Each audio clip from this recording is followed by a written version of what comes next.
Kau ni memang penyondol yang tak ada maruah kau boleh datang sini jumpa aku kau tak ada maruah Kau jangan ingat kau ni bahagia dengan Ilyas. Akak, saya bukan suka-suka nak sondol suami akak. Tapi saya kesian sangat dengan Abang Ilyas tu.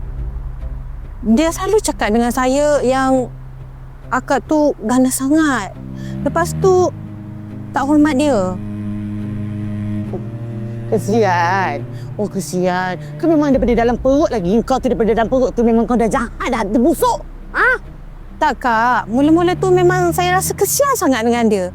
Lepas tu, kesian tu bertukar menjadi sayang. Lepas tu, akak nak tahu tak? Setiap hari dia cakap dengan saya, dia nak tinggalkan akak. Saya yang selalu pujuk dia supaya jangan tinggalkan akak. Lagipun, saya datang sini bukan nak bergaduh dengan akak. Saya nak berdamai dengan akak. Saya nak minta restu dari akak. Terima kasih, Pakcik. Ya. Terima kasihlah Aisyah, Ehsan.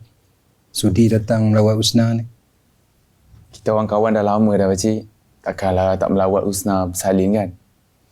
Alhamdulillah. Semoga korang berkawan sampai bila-bila. Siapa cakap sampai bila-bila? Dah cakap dah Husna balik sini sekejap.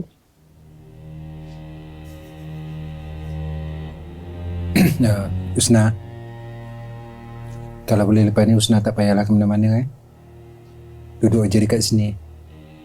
Biar mak dengan abah sama-sama besarkan anak Husna ni, ya? Tengok kan nanti. Husna, siapa nama anak kau ni? Tanya Abah dia yang daftar.